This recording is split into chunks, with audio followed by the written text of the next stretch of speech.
প্রিয় শ্রোতা ও বন্ধুগণ, আমার নাম তুষার অধিকারী। আমার এই চ্যানেলের নাম গল্পের ক্যানভাস। এই গল্পের ক্যানভাস চ্যানেলের মাধ্যমে আমি আমার গল্পের ঝুড়ি নিয়ে হাজির হয়েছি আপনাদের মাঝে। আমার এই চ্যানেলের মাধ্যমে আমি আমার নিজের রচনা করা মৌলিক এবং অগ্রন্থিত গল্প উপস্থাপন করব আপনাদের সামনে। আপনাদের সহযোগিতা, সাপোর্ট ও উৎসাহ আমার ভবিষ্যতের পথ চলার পাথেয় হবে। আমার গল্পগুলো যদি আপনাদের ভালো লাগে, আপনাদের আনন্দ দিতে পারে, তবেই আমার এই প্রচেষ্টা সার্থক হয়েছে বলে মনে করব। আমার গল্পগুলো শুনবেন, পাশে থাকবেন এবং অবশ্যই চ্যানেলটি সাবস্ক্রাইব করে দেবেন। আর লাইক, কমেন্ট এবং শেয়ার করতে একদমই ভুলবেন না যেন। তো আর কথা না বাড়িয়ে এবার আমি আমার গল্পটা শুরু করছি। আমার এই গল্পটি শুধু গল্প নয়, এটি একটি সত্য ঘটনা যা আমি কলেজে থাকাকালীন সময়ে হয়েছিল আমার সাথে। তখন আমি উচ্চ মাধ্যমিক পাশ করে সবে কলেজে ভর্তি হয়েছি। আমার বাড়ি এক মফস্বল শহরে। আমাদের শহরে কলেজ থাকলেও সেখানে পড়াশোনার মান খুব বেশি উন্নত ছিল না। তাই বাবা কলকাতার এক নামী কলেজের ফর্ম ফিল আপ করালেন, আর কাউন্সিলিংয়ে মন মতন সাবজেক্ট পাওয়ায় আমিও ভর্তি হয়ে গেলাম সেই কলেজে। আমার ব্যাচের অন্যান্য বন্ধুরাও কলকাতার বিভিন্ন কলেজে ভর্তি হয়ে যায় তাদের মন মতন সাবজেক্ট পছন্দ করে। আমাদের সেই সময়ে মোবাইল ফোনের এত সহজলভ্যতা ছিল না, আর তার ব্যবহার করাও ছিল অত্যন্ত ব্যয় সাপেক্ষ ব্যাপার। ক্রমেই পুরনো বন্ধুদের সাথে যোগাযোগ কমে আসে। কলেজের পরীক্ষা, পড়ার চাপ, কলেজের পরিবেশ আর হোস্টেলের খাবার মানিয়ে নিয়েছিলাম ধীরে ধীরে সব কিছুর সঙ্গে। কিন্তু মাঝে মাঝে যখন বাড়ির কথা মনে পড়ে, মায়ের হাতের সুস্বাদু খাবারের কথা মনে পড়ে, বন্ধুদের সাথে আড্ডা আর ছোট্ট ফেলে আসা মফস্বল শহরের কথা মনে পড়ে, তখন মনে হয় ভিড়ে ঠাসা, কর্মব্যস্ত, কোলাহলপূর্ণ এই কংক্রিটের জঙ্গল থেকে এক ছুটে পালিয়ে যাই নিজের শহরে, নিজের পাড়ায়, নিজের বাড়িতে। সারা বছরের রুটিন মাফিক জীবনযাপনের পর আমরা সব বন্ধুরা অধীর আগ্রহে অপেক্ষা করতাম দুর্গাপূজার ছুটির জন্য। পুজোর ছুটিতে সব বন্ধুরা যে যেখানে থাকে তারা চলে আসতো নিজেদের বাড়িতে, আর আড্ডা, খাওয়া দাওয়া, পুজোর প্যান্ডেল হপিং, হই হই করে কাটে পুজোর এই কয়েকটা দিন। এই আনন্দের কয়েকটা দিনই যেন আমাদের মধ্যে শক্তি যোগায় জীবনের নিরানন্দময় অধ্যায়টুকুকে অতিক্রম করতে। সেবার পুজোর ছুটির সময় সব গোছাগুছি করে রওনা দিলাম বাড়ির উদ্দেশ্যে। মনে হতে লাগলো মা দুর্গাও বুঝি আমার মতোই সব গোছগাছ করে ভোলা মহেশ্বরকে বাড়ির সব কিছু বুঝিয়ে দিয়ে, সব ম্যানেজ করে গনু, সর, কাতু আর লক্ষ্মীকে নিয়ে রওনা দিয়েছে নিজের পিতৃালয়ে, ঠিক আমারই মতো। প্রথমে লোকাল ট্রেনে ধরে শিয়ালদা, তারপর দার্জিলিং মেল করে পৌঁছাবো বাড়িতে। ট্রেনের মধ্যে রাত্রের খাবার জন্য শিয়ালদা থেকে কিনে নিলাম গরম গরম বিরিয়ানি। আমার সাইড লোয়ার বার্থ পড়েছিল। সাধারণত দার্জিলিং মেলে side lower berth seat available থাকলে আমি সেটাই বুক করি সব সময়। ওই সিটে বসে সারা রাত বাইরের দৃশ্য উপভোগ করা যায়। ট্রেনের ভিতরকার বন্ধ কাচের আড়াল থেকে বাইরের আলো আঁধারি দৃশ্য দেখতে দেখতে জার্নিটা খুবই এনজয় করা যায়। এই সময়টায় কলকাতায় গরম থাকলেও যতই উত্তরবঙ্গের দিকে ট্রেন এগিয়ে যাচ্ছে, গরমের ভাবটা ঠিক ততটা কমে আসছে। ট্রেন যখন আমার গন্তব্যে পৌঁছলো তখন প্রায় শেষ রাত। ভোরের আলো তখনও ফোটেনি। বাবা স্টেশনে এসেছিল আমাকে নিতে। রাস্তায় আস্তে আস্তে নতুন করে চিনে নিতে লাগলাম আমার চিরপরিচিত এই শহরটাকে। দিনের কর্মব্যস্ত সময়ের থেকে এই সময়টা একটু আলাদা রকম। চারদিকে কেমন সব ফাঁকা, দোকানপাট সব বন্ধ, বাতাসে যেন কেমন একটা শীতল স্নিগ্ধতা। মনটা কেন যেন একটা অচেনা আনন্দে ভরে গেল। বাড়ি পৌঁছে মায়ের হাসি মুখ দেখে রাস্তার সমস্ত ক্লান্তি যেন মুহূর্তের মধ্যে উবে গেল। হাত মুখ ধুয়ে অল্প চা বিস্কুট খেয়ে তারপরে দিলাম টানা ঘুম। একটু বেলা করেই উঠলাম। তারপর পাড়ার ক্লাবের মাঠে তৈরি হচ্ছিল দুর্গাপূজার প্যান্ডেল। সেখানে গিয়ে দেখা হলো কয়েকজন পুরনো বন্ধুদের সাথে। তারা আমাকে অভ্যর্থনা জানালো উষ্ণ সম্ভাষণের সাথে। আর কিছুক্ষণ কথোপকথনের পর ঠিক হলো আমাদের বার্ষিক আড্ডা জমবে এবার তিতাস নদীর ভ্যালিতে। আমাদের এই তিতাস নদীর ভ্যালি হলো তিতাস নদীর বাঁধের উপর সুন্দর করে সাজানো এক ফালি প্রিন্সেপ ঘাট। এই ভ্যালি থেকেই দেখা যায় নদীর মনোরম পরিবেশ। চারিদিকে গাছগাছালি ঘেরা এই ভ্যালিটি দেখতে ছবির মতনই সুন্দর। ইতি উতি সুন্দরভাবে সাজানো রয়েছে বসার জায়গা, বেঞ্চ। সন্ধ্যার দিকে বেশ লোক সমাগম হয় ওই জায়গায়। এখানকার পূর্ব দিকের নির্দিষ্ট 2খানা বেঞ্চই ছিল আমাদের আড্ডার জায়গা। একটু দূরে আছে খেয়া পারাপারের ঘাট, তবে সন্ধ্যার পর সেটি বন্ধ হয়ে যায়। বিকেলের পর একে একে এসে হাজির হলাম সব বন্ধুরা। অনেক দিন পর একে অপরকে দেখে আবেগতাড়িত হয়ে পড়েছিলাম আমরা সবাই। মনের ভিতর জমানো ছিল অনেক পুরনো কথা। ধীরে ধীরে জমে উঠল আমাদের আড্ডা। কিছুক্ষণ পর আমাদের সবাইকে একসাথে দেখে আমাদের দিকে এগিয়ে এলো রতন কাকু। আমরা সবাই তাকে বাদাম কাকু বলেই ডাকি। সেই ছোটবেলায় যখন মা বাবার সাথে এই ভ্যালিতে আসতাম, তখন থেকেই বাদাম খেতাম এই বাদাম কাকুর কাছ থেকে। রতন কাকু আমাদের কাছে এসে বলল, কতদিন পর দেখা হলো কাকুদের সাথে, তো কেমন আছো তোমরা সকলে? আমি বললাম, আমরা সবাই ভালো আছি। তো তোমার খবর কি? কেমন আছো তুমি? কেমন চলছে তোমার ব্যবসা? ব্যবসা আর কোথায়, বয়স হয়েছে, আগের মতন অত আর খাটতে পারি না বাবারা, তাই খুব বেশি বাদাম ফেরি করে ঘুরতে পারি না।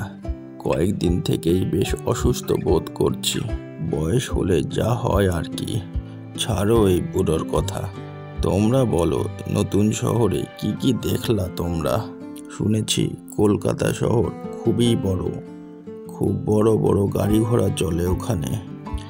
আমরা সকলে কলকাতা শহরের ছোট্ট একটা বিবরণ দিলাম বাদাম কাকুকে।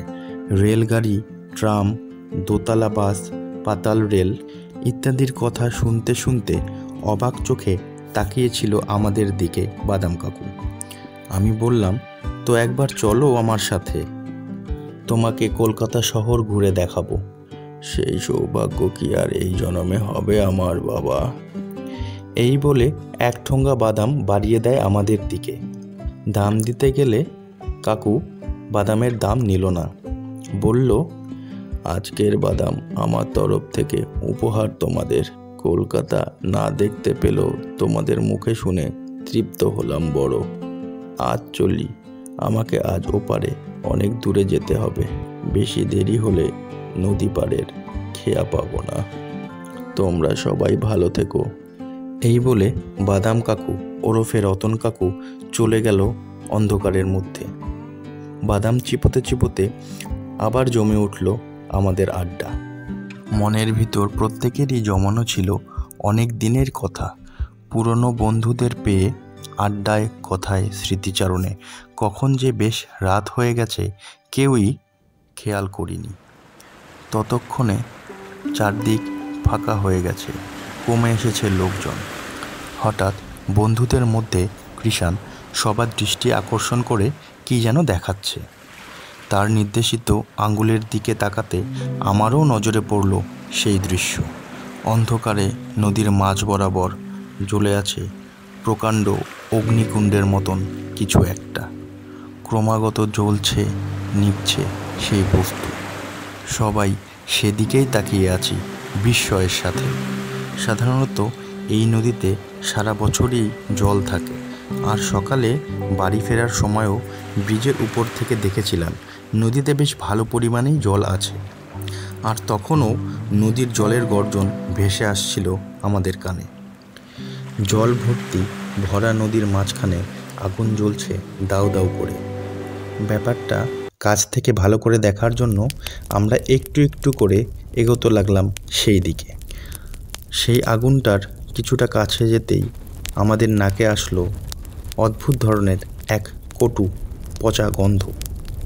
পাড়ের কাছে গিয়ে দেখলাম যে আগুনটা মনে হলো একবার জ্বলছে আর একবার নিভছে।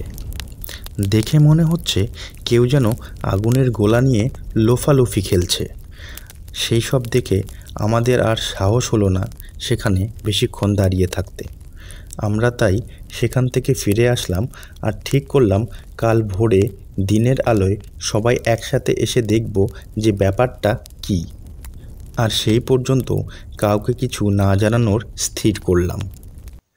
পরদিন ভোরবেলা সবাই একত্রিত হয়ে গেলাম সেই জায়গায়। গিয়ে তো সবাই অবাক। দিনের আলোয় স্পষ্ট দেখা যাচ্ছে যে নদীর ঠিক মাঝ বরাবর জেগে রয়েছে এক ফালি নদী চর।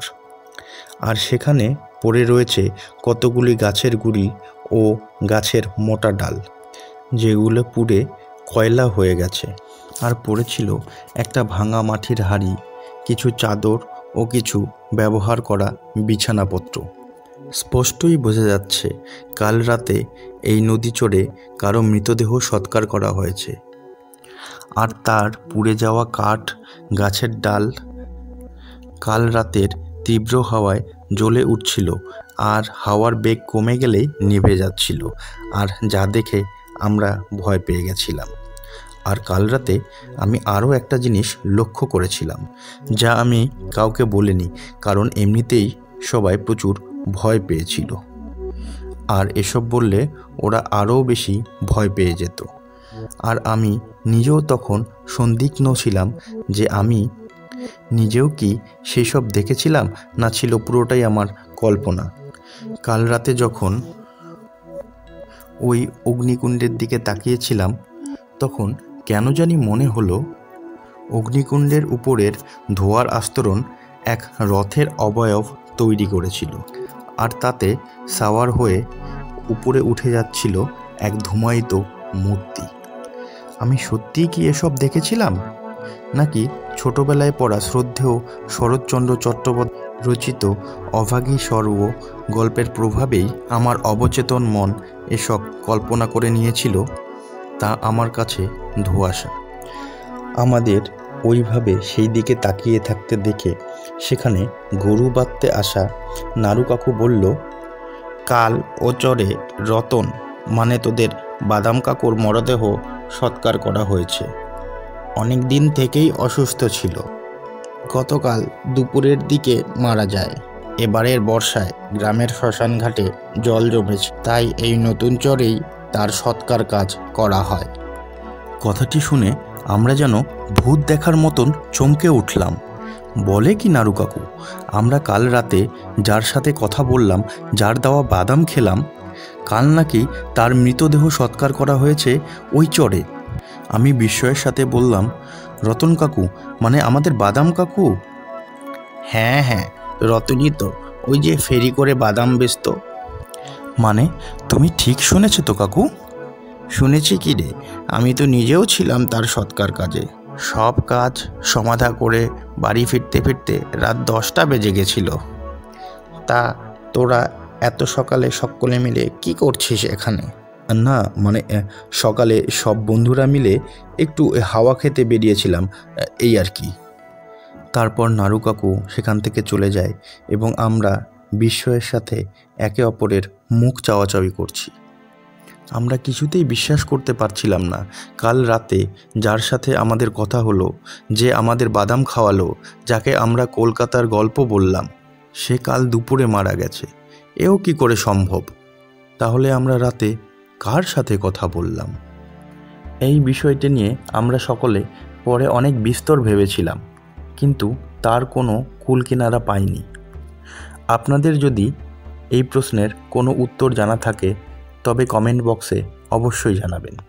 আমার এই গল্প যদি আপনাদের ভালো লেগে থাকে তাহলে আমার এই চ্যানেলটিকে সাবস্ক্রাইব করবেন এবং অবশ্যই লাইক ও কমেন্ট করবেন। বিশেষ দ্রষ্টব্য, এই গল্পটি সত্যিকারের এবং বাস্তব, শুধুমাত্র গল্পের কিছু চরিত্রের নাম এবং স্থান বদলানো হয়েছে। তবে আজ চলি, বাকি অন্য গল্প নিয়ে দেখা হবে খুব শীঘ্রই আপনাদের সাথে। তখন পর্যন্ত টাটা।